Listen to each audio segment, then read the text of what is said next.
Wyoming Territory, 1883. The train hissed to a stop in the dry wind of Laramie, the wheels grinding like they meant to tear up the rails. Francesca Rowan stepped down, her boots touching dust instead of the polished floors she once dreamed of when she agreed to the marriage. The sun beat down hard. A letter crumpled in her gloved hand, the last words from the woman who arranged it all. "You ought to be grateful, dear. A man is giving you a name and a roof. That's more than most get." She had not replied. Francesca's eyes scanned the platform. No welcoming smile. No flowers. Just a tall cowboy leaning against a rail post, arms crossed, hat low over his brow. His shirt was worn at the collar. His boots had seen years of work. He looked like the land weathered, quiet, and not in a hurry to explain himself. "You Francesca Rowan?" His voice was deep, quiet. She nodded. "I am Declan Dorsey." He did not reach for her trunk, did not tip his hat, did not say welcome, but he did not look away either. Just studied her like he was trying to understand what kind of woman would come this far west to marry a stranger. "You are not what I expected," she said, almost without meaning to. "I get that a lot," Declan said. "Wagons out back." They did not speak again until they were half a mile down the road, the wagon creaking beneath a sky that stretched forever. "I was told you had 2 children," she said, gripping the edge of the seat as the wheels bounced over a rut. "Not mine by blood," he said. "Their ma was my sister. Died 2 winters back. Their daddy ran off before that. I took them in. That was all. No names. No sentiment. Just quiet." The ranch sat in a wide valley, a plain house with a fence that leaned in places. A barn, a few horses, a coop of chickens. 2 children stood on the porch. The girl looked about 10, the boy a little younger, both with dark hair and wary eyes. "Hazel, Henry," Declan said. "Come meet Miss Rowan." The little girl stepped forward first. "Are you really going to marry Uncle Declan?" Francesca looked down at her. "That is what was arranged." Hazel tilted her head. "You do not look like the kind of lady who wants to be here." "She does not owe us anything," Declan said sharply. Hazel blinked. Henry grabbed her hand. They both went back inside without another word. Declan turned to Francesca. "You do not owe me anything either." Francesca stiffened. "That is not what I was told." "Well, I am telling you now." He picked up her trunk and carried it inside. The next few days passed slow, the kind of slow that settled in your bones. Francesca tried to help where she could, collecting eggs, hanging laundry, learning how to pump water from the well instead of turning a faucet. The children watched her with silent curiosity. Declan worked sunrise to dusk, fixing fences, tending cattle, never saying much. But he was never unkind, just distant, like a man used to being alone. On the 4th evening, she found Hazel crying behind the barn. She knelt beside her. "What happened?" "I miss my mama," Hazel whispered. "I remember her singing." "You do not sing." Francesca hesitated. Then she smoothed Hazel's hair. "I used to sing to my little sister," she said, "before fever took her." Hazel looked up. "You did." "I did. Will you sing to Henry and me?" Francesca nodded. That night, she sang an old lullaby from her childhood, soft and slow. Declan stood in the doorway, arms crossed, watching. She saw the way his eyes lingered on her face, not with hunger, but with something quieter, something that might have been gratitude if he had allowed himself to feel it. The next morning, he left a bouquet of wildflowers on the kitchen table. No note. She touched the petals, then looked out the window. He was already in the fields with the cattle. The days grew warmer. Francesca stopped counting how long she had been there. She learned to ride a horse, to shoot a rifle, to sew patches on Henry's pants and braid Hazel's thick hair. She learned that Declan drank his coffee black and always fed the horses before himself. She learned he had a quiet laugh that only came out when Henry told crooked little jokes. One afternoon, a man rode up the hill to the ranch. Dusty coat, sharp eyes. Francesca was snapping beans on the porch. "Declan Dorsey here?" the man asked. She stood. "Who is asking?" "Name's Elmer. I came for the girl." Francesca frowned. "What girl?" "You," Elmer said, nodding. "I paid Mrs. Agnes Chambers in St. Louis. You were promised to me. The cowboy stole what was mine." Declan stepped out of the barn then. Walked slow, calm. "She is not yours," he said. "I paid good money. She is not property." Elmer's hand moved toward his belt. Declan did not flinch. "You reach for that pistol, you will not leave this ranch standing." Francesca stepped down from the porch, eyes locked on Elmer. "I came here because I had nowhere else. But I am not yours. I never was." Elmer looked at her, then at Declan. He spat in the dirt. "She is not worth the trouble," he muttered, then turned and rode off. That night, Francesca found Declan standing by the corral, watching the stars. "I did not expect you to do that for me," she said. He looked at her. "You do not owe me anything." She stepped closer. "But I want to." Declan's brow furrowed. "Why?" "Because you gave me more than anyone ever has. Place to belong. Children to care for. A man who sees me." His jaw tightened. "You were told to be grateful." "I am not grateful," she said, her voice steady. "I am here because I choose to be now." He looked down at her hand on his. Rough calluses against soft skin. He did not speak, but he did not move away. She leaned in. He let her. When her lips touched his, it was not rushed. It was quiet, warm, like a door opening after years of cold. Inside the house, Hazel and Henry watched from the window. Henry whispered, "Are they in love now?" Hazel nodded. "I think so." The wind carried the sound of Francesca's laugh as Declan buried his face in her hair and held her close under the stars. The spring rains came slow and steady, softening the hard-packed earth around the ranch. Francesca stood barefoot in the garden plot behind the house, dark skirts hitched just above her ankles, toes buried in the mud as she worked seeds into rows she'd lined with string and care. Hazel crouched beside her, poking holes with a stick, her brow furrowed like she was solving a math problem. "Uncle Declan says you got to talk gentle to seeds," Hazel said, "so they don't get scared of the dirt." Francesca smiled to herself. "And does that work?" "He says it does. He talks to the apple trees when no one's around." They worked in silence after that, the kind that didn't press. Francesca's fingers were calloused now, her nails lined with soil that no longer bothered her. Her old shoes had split at the seams, and she hadn't bothered to stitch them again. She didn't miss them. Later, inside, she found Henry sitting cross-legged by the hearth with a stack of flat stones, arranging them in a careful tower. He didn't look up when she passed, but he slid a smaller rock toward her. "For your pocket," he said. "Keeps away bad dreams." She tucked it into her apron without asking why. That evening, the wind picked up sharp from the west, carrying the scent of the mountains. Declan didn't come in at dusk like usual. Francesca set an extra plate on the table anyway and kept stirring the stew until the fire burned low. When the door finally opened, she turned, already reaching for the ladle. "You're late," she said. He stepped inside, hat in hand, hair damp with sweat. Bay mare took a bad step in the creek. Had to walk her in slow. "She lame?"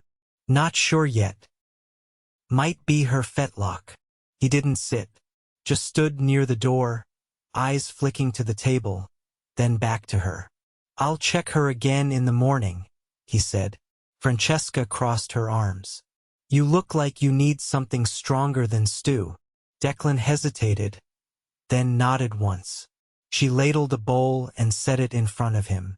He didn't thank her, but he ate every bite. When the children were asleep, Francesca sat beside the hearth, mending a tear in Hazel's dress.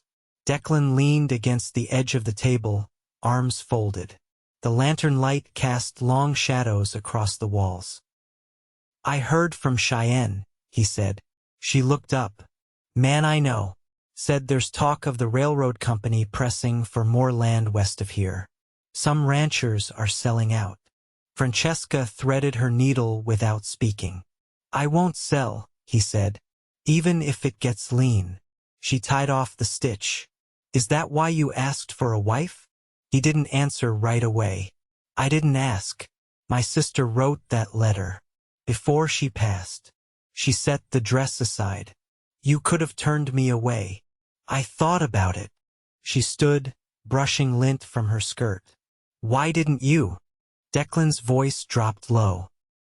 "Because you stepped off that train with eyes like you'd already lost more than most."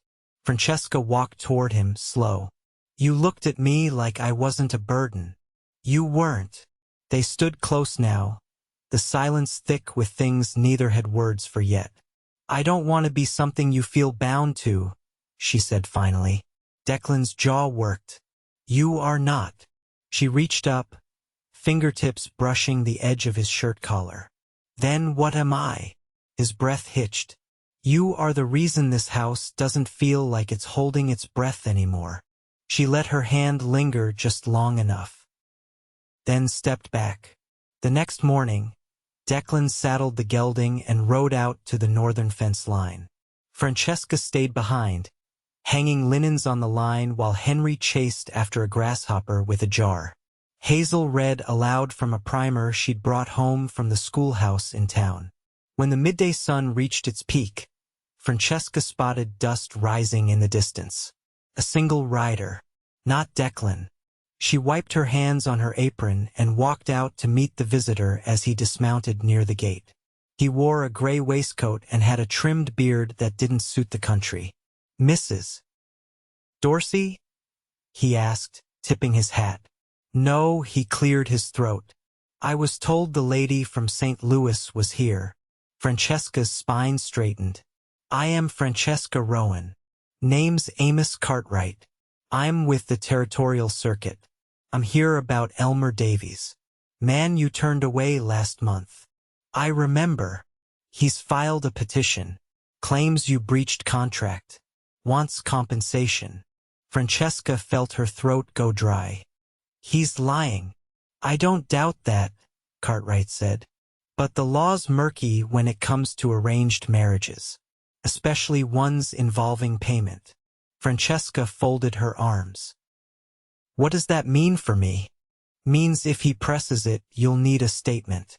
From your husband." Cartwright's gaze slid toward the barn. "You two officially wed?" "No," she said, voice steady. He nodded, not unkind. "Then the claim might stick." She watched him ride away without a word. When Declan returned at dusk, she was waiting in the barn, sleeves rolled, oiling the saddle leather. "There's a man out of Cheyenne," she said. "He says I owe something I never promised." Declan took the rag from her hand. "Tell me what he said." She did. He set the saddle aside and leaned against the stall door. "I can take you to the justice in town. Make it right." She met his eyes. "Is that what you want?" "I want you to be safe." "That's not what I asked." He didn't answer at first. Then, "I want you to be mine." She stepped close. "Then ask." His voice was quiet. "Will you marry me, Francesca?" She nodded once. "Yes." He kissed her then, not tentative, not hungry, just sure. Like the ground underneath them was solid now, and the storm had passed. Outside, the wind picked up again, but this time it carried the scent of sweetgrass. The wedding took place on a quiet Tuesday with low clouds resting against the hills. Francesca wore a dress she'd hemmed herself, made from unbleached muslin left in a chest beneath the bed. Declan wore his cleanest shirt, collar stiff with starch, and combed his hair with his fingers in the barn before saddling the wagon. They rode into town with Hazel and Henry between them, both children scrubbed and solemn, Henry clutching the stone Francesca had tucked into her apron weeks before. The justice met them in the back of the dry goods store, where the ledger rested beside a tin of hard candy and a Bible with a cracked leather spine. No guests, no music, just the four of them and the words that made it real. After, Declan lifted his hat to the justice and said, "That's done then." Francesca turned to him before stepping back into the street. "I don't need a ring." He looked at her hands. "You don't wear one anyway." She smiled, soft and small. "I'd rather build something I can touch." They rode home through a light drizzle. The road was slick in places, and the wagon creaked more than usual. Francesca felt the weight of the moment not in her chest, but in her palms, how they had steadied Hazel on the bench, how they had warmed her husband's hand without needing to hold it. That night they did not say much. Henry fell asleep in his shirt, and Hazel curled against her blanket without a second word. The rain had stopped, but the roof dripped steadily from the overhang. Francesca dipped a cloth in warm water and wrung it out. "Your shoulders stiff again." Declan sat at the edge of the bed, boots off, shirt unbuttoned halfway. "Fence post slipped this morning." She pressed the cloth to his back, her fingers working slow. "You never mention when something hurts." "Not much point." "There is to me." He glanced up, brows drawn. "You feel like you belong now?" "I do more than that," she said. He didn't reply, just reached for her hand and held it against his ribs, the calluses on their fingers catching. Summer settled in. Francesca rose before sunrise, not out of duty, but rhythm. She planted herbs near the kitchen window: yarrow, sage, a little mint. Hazel helped her grind cornmeal in the shed, and Henry spent his days trailing behind Declan, asking about cattle brands and saddle knots. One morning, Declan handed her a folded paper while she was setting the table. "What is it?" she asked. "Land deed. I added your name." She unfolded it slowly. "You didn't have to." "I know." She looked up. "Why?" He leaned against the doorframe. "Because this land's only worth something if you're on it." They worked side by side that week, mending the barn roof. Francesca held the ladder while Declan replaced the shingles above. The sun bore down on his neck, and she passed him water in a tin cup without needing to ask.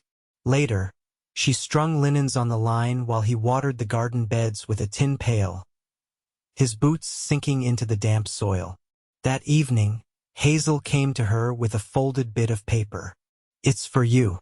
I wrote it in school." Francesca opened it and read the crooked words aloud. "Miss Rowan makes the house smell like baking and the air feel soft." She blinked down at the child. "You wrote this for me?" Hazel nodded. "Because you stayed." Francesca hugged her close, careful not to crush the note. August came with dry heat and dust that clung to windowsills. Declan took the children into town for supplies, and Francesca stayed behind to stitch curtains for the front room. She was halfway through the hem when she heard hoofbeats too fast for Declan's team. She stepped outside, apron still pinned. A horse pulled to a halt near the gate. It was the same man from before, Amos Cartwright. He dismounted, breath tight. "Mrs. Dorsey," he said, "there's trouble." She stepped off the porch. "What kind?" "Elmer Davies is headed this way. Brought 2 men with him." I rode ahead. She didn't ask how he knew. "How long?" "Maybe 20 minutes. Francesca turned and went inside. She didn't tremble. She unhooked the rifle from above the hearth and loaded it with steady hands. Cartwright blinked. "You know how to use that?" "I do." Declan returned before they arrived. Francesca met him at the gate, rifle slung over her shoulder. "They're coming." He didn't waste a word. He sent Hazel and Henry through the cellar hatch with a lantern and a jug of water. Then he took the second rifle from the barn. The three riders crested the hill just as the sun slipped behind the clouds. Elmer's hat was pulled low, and the men at his sides carried their weight like they were used to taking what wasn't theirs. Francesca stood at the edge of the porch. Declan stayed just behind her, rifle across his chest. "You'd best ride on," she called. Elmer leaned forward in his saddle. "You think that paper marriage counts for something?" "It counts enough," Declan said. "You'll find no one here to back your claim." One of the riders laughed. "Then maybe we take what we can." Francesca lifted the rifle and cocked it. "I've got one shot for each of you." Elmer's eyes narrowed. "You willing to kill over him?" She didn't look back. "No. I'm willing to kill over me." The quiet that followed was long and drawn. The second rider pulled his horse around. "Ain't worth it, Elmer." Elmer spat into the dirt. "You'll regret this." "No," Declan said. "You will." They rode off without another word. Francesca lowered the rifle and let out a breath she hadn't realized she'd been holding. Declan stepped beside her, his voice low. "You weren't afraid." She turned to him. "I was. But I'm done letting fear speak for me." He took the rifle from her hands and set it down gently. Then he cupped her face and kissed her like it was a promise, not a question. Inside, the children crawled up from the cellar, blinking at the light. Hazel ran to Francesca and clung to her waist. Henry looked up at Declan. "Did they go away?" "They did." Henry nodded. "Good. It's our house." Declan looked at Francesca, his voice rough. "Yes, it is." The first frost came early that year, crisping the edges of the pasture grass and dusting the porch railings in silver. Francesca woke with the cold already in her lungs. The coals in the stove burned low. She pulled her shawl tighter and stepped into the kitchen, where the kettle had begun to sing. Declan had built the fire before sunrise, left the door cracked to air out the smoke. His coat was gone from its peg. She found him in the barn, brushing the mule with slow, even strokes. He didn't look up when she stepped in, but his voice carried. "You sleep all right? I dreamt of a place with orange trees," she said, leaning against the stall. "I've never seen one." "There's a man in town who came from Mississippi," Declan said. "Says they smell like honey when they bloom." She watched his hands move over the mule's flank. "You believe him?" "I don't think he's ever had a reason to lie." The mule flicked its ears. Francesca crossed the barn and took the currycomb from Declan's hand. He let her. When she brushed down the side, the animal shifted beneath her touch but didn't pull away. "I was thinking," she said, eyes on the mule's coat. "We could put in a root cellar near the back slope. There's enough shade, and the ground's firm." Declan nodded, resting his arms on the stall rail. "Would keep the winter squash better than the pantry. I can draw up a plan. I'll dig it." She smiled without showing teeth. "Then we'll have to put something in it worth keeping." Later that week, Henry came home from the schoolhouse with a cricket in his pocket and a torn page from his primer. Francesca bent beside him, brushing dust from his cheek. "Why'd you tear it?" "I didn't mean to. I just wanted the drawing of the horse." She folded the piece and tucked it into the corner of the cupboard. "It's all right to want things." Hazel sat nearby, threading a string through wooden buttons for a counting game. She didn't look up when she spoke. "Teacher says we should bring something from home that matters." Francesca paused, her hand still on Henry's shoulder. "What will you bring?" Hazel shrugged. "I don't know what counts." Declan came in just after dusk with a wrapped parcel under his arm. He set it on the table and unwrapped it slowly. Inside lay a coil of hand-forged hinges and a small iron latch.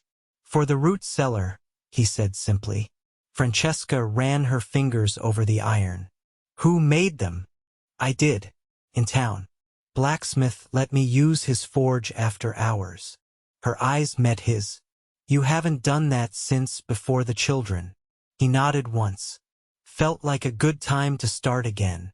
They built the cellar together. Day by day he broke the earth with a pickaxe while she hauled the loosened soil in a wooden barrow. Hazel and Henry gathered flat stones for the walls, their hands scratched but proud. On the 5th day, the structure stood open in the slope, sturdy and dark, with the iron hinges set firm in the door. They stood over it as the sun dipped low, casting long shadows across the field. You think it'll hold? Francesca asked, brushing dirt from her skirt. Declan looked down at the latch. I know it will. That night, after the children slept, Francesca sat near the hearth with a spool of blue thread in her lap. Declan worked a whetstone over his knife, slow and steady. I never told you what I did before I came here, she said. He didn't look up. You don't have to. I want to. He set the knife aside. All right. My father ran a tailor's shop, she said. He died in a fire that took half the row. After that, I worked as a seamstress in a boarding house. The woman who owned it said I frightened the customers. Declan's brow lifted. Why? I wouldn't smile when I wasn't happy. He leaned back in the chair, the firelight catching on the worn buttons of his shirt. You don't have to smile here unless you mean it. She set the thread down and crossed the room, kneeling beside his chair. I mean it now. He brushed his fingers along her jaw, rough and careful. You've changed since that first day. I didn't know I could. You didn't owe me anything, he said. But you gave me everything anyway. She rested her head against his chest, the sound of his heartbeat steady beneath the flannel. You never asked me to stay, she whispered. I didn't want to give you one more reason to run. She looked up at him. I'm not running. He kissed her then, deep and slow, with the kind of stillness that carries weight. When they pulled apart, the fire had burned low, but the warmth lingered. Outside, the wind carried the scent of snow. Inside, the house held steady. The snow came in late October, light at first, then heavier, drifting across the roof and gathering in the corners of the yard. Francesca woke each morning to the silence it brought, the kind that muffled even the wind. The children took to it quickly, building lopsided forts and tumbling through the drifts until their cheeks were red and their mittens soaked. Inside, the house changed with the season. Declan brought in extra wood and kept the stove filled. Francesca stitched a quilt from scraps she'd saved, her needle moving through cloth while Hazel recited her lessons and Henry drew pictures of oxen and pine trees with charcoal on butcher paper. One evening, after supper, Declan sat at the small table polishing the brass lantern while the children played pick-up sticks on the rug. Francesca poured water into the basin and wrung out a cloth, warm from the hearth. You ever think about the years ahead? She asked. Declan looked up, the lantern glass gleaming in his hands. Sometimes, not too far, just enough to keep walking. She crossed the room and set the cloth against his neck, cleaning a streak of soot from his collarbone. I've been thinking about putting in bees come spring. He blinked at her. Bees. There's clover in the east pasture. It'd give us honey, and the wax would keep through winter. He nodded slowly. That's a good idea. Hazel looked up from the rug. Would they sting Henry? Francesca smiled. Only if he bothers them. Henry scowled. I don't bother things. Declan reached over and tapped the boy's head lightly. You bother everything, Rabbit. They all laughed then, easy and warm. As the days shortened, Francesca began teaching Hazel how to bake bread. The girl stood on a wooden crate beside the table, sleeves rolled past her elbows, flour in her hair. Henry sat nearby with a slate, drawing what he claimed were wolves, though they looked more like goats with long legs. You've got a good feel for the dough, Francesca said as Hazel kneaded. Not too rough. Hazel beamed. I'm going to make a loaf for Mr. O'Connell. He always gives us molasses candy at school. Francesca nodded. That's a kind thing to do. Later that afternoon, while the loaves cooled, Declan returned from the lower pasture with his coat dusted in snow and a parcel wrapped in oilcloth. He set it on the table and unwrapped it carefully, a hand plane, the wood smooth, the blade newly honed. I traded the last of the spare hides for it, he said. Figured I could start building that second bunk. Henry's outgrowing the one he's in. Francesca touched the plane. You miss working with wood? I do. I think I forgot that for a while. She looked at him across the table, the children still playing in the other room.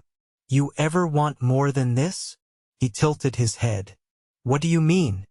More land, more cattle, a bigger house.